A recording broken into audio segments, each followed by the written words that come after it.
Christians are persecuted in more than half of the world's countries, according to new Pew research. Well, today, the world's largest fraternal organization launches a new relief campaign for Christian refugees. Catherine Szeltner reports from the Knights of Columbus International Convention in Philadelphia. Catherine? Brian, the Knights of Columbus have already donated more than $3 million to persecuted Middle East Christians.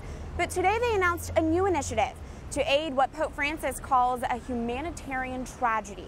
Vorrei invitare ancora Pope Francis praying for Christians killed for their faith by ISIS terrorists in February. In the wake of persecution, the U.S. has granted visas to more than 900 Syrian refugees, but only 28 to Christians. How comes that we apply for the American visa and there's a clear case of persecution? You don't need a lot of story to be said.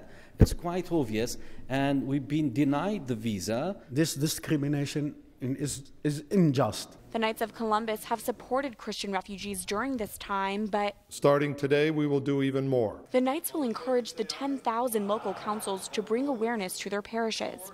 100% of donations to the Christians at Risk campaign will go to the humanitarian aid. Knights will also distribute olive wood crosses crafted in Bethlehem as a sign of global Christian solidarity.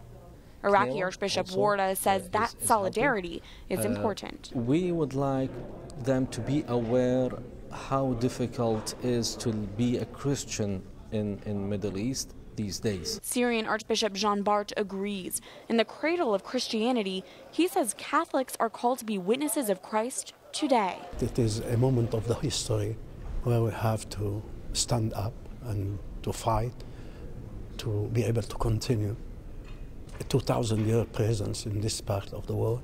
Philadelphia is a significant city for today's announcement. It was here 89 years ago where the Knights announced a campaign to help Catholics persecuted in Mexico.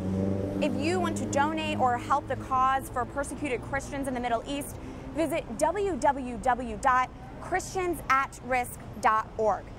Brian? Catherine Szeltner in Philadelphia. Thank you, Catherine.